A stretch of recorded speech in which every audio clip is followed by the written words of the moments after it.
नमस्कार। भारत की मीडिया इस समय काफी खुश है। क्यों खुश है? कि नेपाल में प्रधानमंत्री ओली की सीट जाने वाली है। तो आइए बात करते हैं कि उनकी सीट जा सकती है या नहीं जा सकती है। सबसे पहले ये जानना होगा कि राष्ट्रपति विद्यादेवी भंडारी और प्रधानमंत्री ओली कह चुके हैं कि हम कोई ऐसा अध्यादेश नहीं लाने वाले हैं जो कि पार्टियों का विभाजन करे, और प्रचंड अड़े हुए हैं कि प्रधानमंत्री ओली इस्तीफा दें। देखिए यहाँ पर क्या बात है कि पार्टी का विभाजन प्रचंड भी कर सकते हैं और ओली भी कर सकते हैं।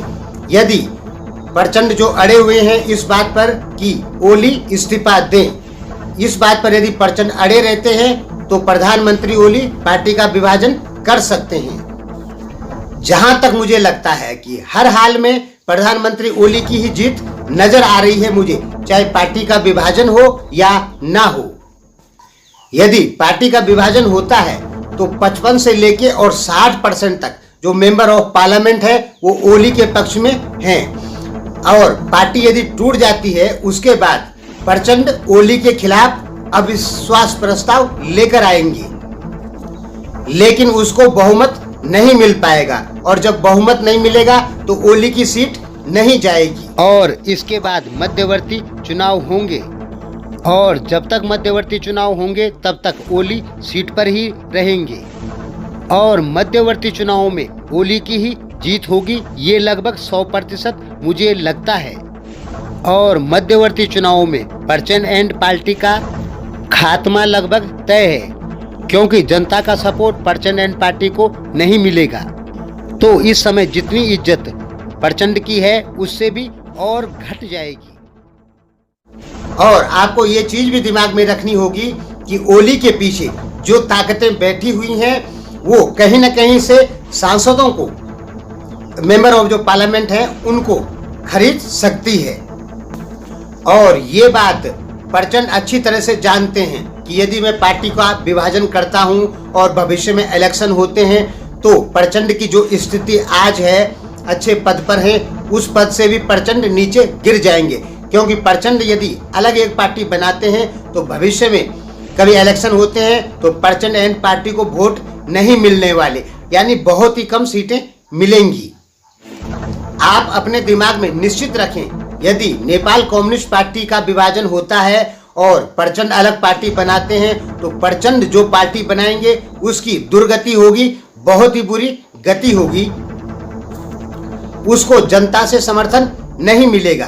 प्रधानमंत्री ओली आज से 3 महीने पहले नेपाल की जो जनता है वो प्रधानमंत्री ओली के लगभग खिलाफ ही थी, लेकिन क्या हुआ, अचानक से ये जो नक्शा पास हुआ, जनता के दबाव में प्रधानमंत्री ओली ने नक्शा पास कर ही दिया। इससे क्या फायदा हुआ प्रधानमंत्री ओली को कि जितने भी प्रधानमंत्री ओली की पार्टी में जितने भी भ्रष्टाचारी लोग थे उनके खिलाफ थी नेपाल की जनता।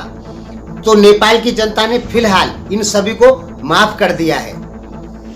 क्यों माफ किया? क्योंकि प्रधानमंत्री ओली ने जनता के या अन्य दूसरी पार्टियों के दबाव में काला पानी लिपुले का नक्शा पास किया, इसलिए नेपाल की जनता प्रधानमंत्री ओली के पक्ष में आ गई है बहुत सारी।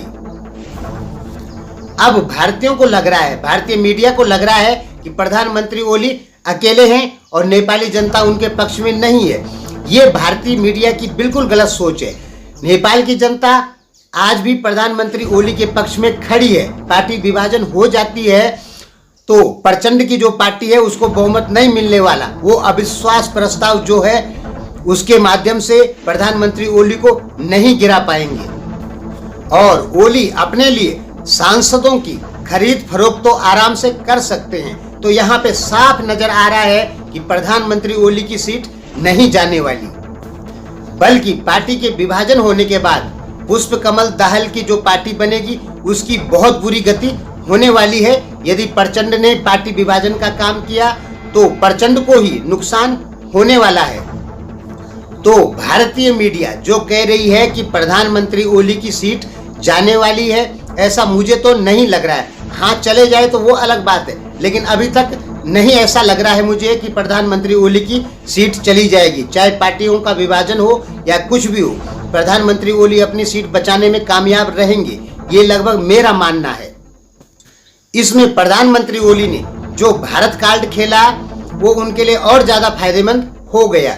मीडिया ने तुरंत दिखाया अपनी जनता को कि प्रधानमंत्री ओली को भारत पद से हटाना चाहता है और भारत प्रचंड का उपयोग कर रहा है।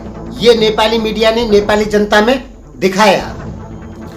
तो अब नेपाली जनता को क्या लग गया है कि प्रधानमंत्री ओली को भारत हटाना चाहता है। हालांकि प्रधानमंत्री ओली को भारत हटाना चाहता है, ये बात तो सही है। खुद मैं भी नहीं चाहता हूं कि प्रधानमंत्री ओली सीट पर रहे, लेकिन मैं जानता हूं इसके बाद जो भी आदमी आएगा वो और ज्यादा भारत विरोधी बनेगा। और भारतीय जनता या भारतीय मीडिया सोच रही है कि ओली के बाद यदि कोई प्रधानमंत्री बनता है तो वो शायद भारत का पक्षधर हो। ऐसा बिल्कुल नहीं है। ओली के बाद जो भी आदमी सीट पर बैठता है वो और ज्यादा भारत विरोधी होगा। रही प्रचंड की बात, एक उदाहरण मानते हैं कि प्रचंड प्रधानमंत्री बनते हैं नेपाल के, तो प्रचंड भारत के और ज्यादा विरोधी हैं। नेपाली जनता उनको भारत समर्थक समझती है, लेकिन प्रचंड भारत के सबसे ज्यादा विरोधी हैं। आपने देखा होगा कि 2001 में इन्होंने पूरे राज परिवार को ऊपर भगवान के पास पहुंचा दिया और सीधे नाम ले लिया कि भारत ने पहुंचाया। ऐसा हो सकता है कि भारत के माओवादी नेपाली माओवादियों से मिलके इन्होंने राज दरबार वाला काम करवाया हो, लेकिन भारत सरकार इसमें इन्वॉल्व है, ये 100% गलत है। प्रचंड जो है ये भारत के पूरे विरोधी आदमी हैं और ओली भी भारत विरोधी आदमी है, ये भी सही है। तो नेपाल में ओली के बाद जो भी सरकार आएगी वो भी 100% भारत विरोधी होगी। तो भारतीय मीडिया को जो लग रहा है कि प्रधानमंत्री ओली की सीट जाने वाली है, वो मुझे नहीं लग रहा है। मैं भी नेपाल की राजनीति में अंदर तक घुसा हुआ हूँ, तो मुझे नहीं लग रहा है। मुझे ऐसा लग रहा है कि प्रधानमंत्री ओली किसी भी प्रकार से अपनी सीट बचाने में कामयाब हो जाएंगे। अब वो अपनी सीट बचाने में कामयाब होते हैं या नहीं होते हैं ये अलग बात है, लेकिन जहां तक मेरा मानना है कि प्रधानमंत्री ओली अपनी सीट बचाने में कामयाब होंगे, क्योंकि उन्होंने भारत विरोधी कार्ड खेला है और नेपाल में भारत विरोधी कार्ड 100% सफल होता है। धन्यवाद।